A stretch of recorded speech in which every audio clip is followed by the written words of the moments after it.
حدیث شریف میں آتا ہے کہ اگر کسی بات پر ام المومنین حضرت عائشہ صدیقہ رضی اللہ تعالی عنہ آپ صلی اللہ علیہ وآلہ وسلم کے ساتھ کبھی کچھ خفا سی ہو جاتی اور بولنا ترک کر دیتی تو رحمت للعالمین صلی اللہ علیہ وسلم خود انہیں بلاتے اور ان کو خوش کرنے کے لیے فرماتے کہ اے حمیرہ بولو، اے حمیرہ بولو، بات کرو۔ حضور کے اتنے ارشاد پر حضرت عائشہ مسکرانے لگتی۔ یعنی یہ جو بات ہے نا، یہ محبت اور پیار اور مودت کی، یہ میاں بیوی کے رشتے میں ہے کہ کبھی ایک دوسرے سے اس طرح ہو جاتا ہے تو انسان منا لیتا ہے، تو حضور کا بیوی کو منانا بھی ثابت ہے۔ اچھا، اب کچھ بد نصیب ایمان کے دشمن یہ سمجھنے لگتے ہیں کہ معاذ اللہ گویا حضرت عائشہ ہر وقت یوں ہی بگڑتی تھیں۔ اچھا، اب ایک واقعہ آپ کو سناتا ہوں، پھر کچھ اور ڈیٹیلز بتاتا ہوں۔ ایک دفعہ کسی بات پر بی بی عائشہ کچھ ناراض سی ہو گئی اور ایک طرف منہ کر کے بیٹھ گئیں، اور یہ لاڈ ہوتے ہیں، یہ ادا ہوتی ہے۔ اسی اثناء میں کسی نے کچھ کھجوریں آپ صلی اللہ علیہ وسلم کی خدمت میں بھیجی۔ رسول اللہ نے کھجوریں اٹھا کر حضرت عائشہ کے آگے رکھ دیں اور ارشاد فرمایا کہ اے حمیرہ اللہ کا نام لے کر کھاؤ۔ اچھا، اب حضرت عائشہ رضی اللہ تعالی عنہ، اب اس کو آپ کو اسی پیرائے میں لینا پڑے گا کہ میاں بیوی کا رشتہ ہے۔ بی بی عائشہ رضی اللہ تعالی عنہ جو ہے، جب انہوں نے یہ بات سنی تو جلدی سے بولی تو کیا پہلے اپنے باپ کا نام لے کر کھاتی تھی؟ اللہ اکبر، پہلے بھی تو اللہ کا نام لے کر کھاتی تھی۔ اب صدیقہ کا یہ جواب سن کر حضور کافی دیر تک مسکراتے رہے۔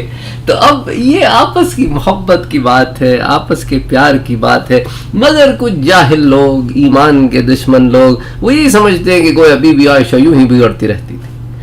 اچھا، اس کھجوروں والے واقعے کے بعد یہ واقعہ بھی آپ کو اپنے ذہن میں رکھنا چاہیے کہ حضرت عائشہ رضی اللہ تعالی عنہ حضور پر جان دیتی تھی، آپ کا خیال رکھتی تھی۔ جب غربت کا زمانہ تھا تو کئی دن حضور کے گھر میں چولہا نہ جلتا تھا، 1 مہینہ، 2 مہینہ، 3 مہینے ایسے گزر جاتے تھے کہ 1 کھجور یا 2 کھجور اور پانی پہ دن گزرتا تھا، کچھ گھر میں نہ پکتا تھا۔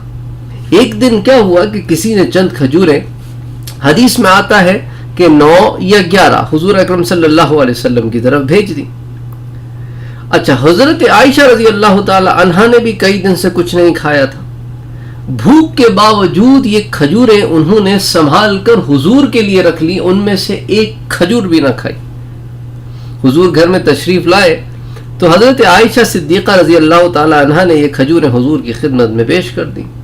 حضور نے وہ کھجوریں کھا لی اور بعد میں خیال فرمایا تو پوچھا کہ عائشہ، تم نے مجھے تو کھجوریں دی اور میں نے وہ کھا لی، تم نے بھی اس میں سے کچھ کھایا ہے کہ نہیں؟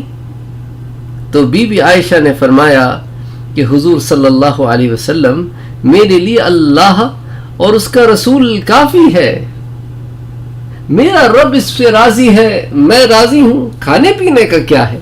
تو حضور سمجھ گئے کہ عائشہ صدیقہ نے کچھ نہیں کھایا۔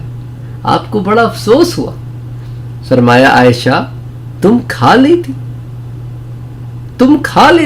تم نے کیوں نہ کھایا؟ تو ام المومنین رضی اللہ تعالی عنہ مسکرائیں اور عرض کیا اللہ کے رسول نے کھا لیا تو سمجھے میں نے بھی کھا لیا۔ اللہ اکبر، اللہ اکبر، آپ نے کھا لیا تو میں نے بھی کھا لیا۔ اسی وقت حضور کے لب مبارک حرکت میں آئے اور اللہ سے دعا کی کہ اے اللہ، عائشہ کو اس صبر کا اجر عطا فرما۔ حضرت عائشہ صدیقہ رضی اللہ تعالی عنہا نے عرض کیا کہ حضور میرے لیے دعا کریں، اللہ مجھ کو جنت میں آپ کی بیوی بنائے۔ سبحان اللہ، وہ تو پھر ہمیشگی کا ساتھ ہوگا نا۔ اللہ کے رسول نے فرمایا اگر جنت میں میری رفاقت مطلوب ہے تو پھر عائشہ تجھے زاہدہ بننا پڑے گا، تجھے صابرہ بننا پڑے گا، اور پھر یہ فکر نہیں کرنی کہ کل کیا ہوگا۔ اللہ جو تجھے تیری ضرورت سے زائد عطا کرے وہ تو صدقہ کر دے۔ حضور اکرم صلی اللہ علیہ وآلہ وسلم کے اس ارشاد کے بعد ام المومنین حضرت عائشہ رضی اللہ تعالی عنہا نے زندگی بھر حضور کے اس ارشاد پر عمل کیا۔ تو یہ واقعات جو آپ کے سامنے میں پیش کر رہا ہوں، اس کا مقصد یہ ہے کہ وہ لمحات حضور کی زندگی میں جس میں حضور مسکرائے، اور ساتھ ساتھ حضور صلی اللہ علیہ وآلہ وسلم کا اپنے گھر والوں کے ساتھ، ازواج کے ساتھ ایک رشتہ محبت تھا، اس کو اسی معنوں میں لینا چاہیے کہ وہ رشتہ محبت ہے، رشتہ ازدواج ہے۔ اور اللہ نے رشتہ ازدواج کو قرآن میں بھی بڑی اہمیت دی ہے۔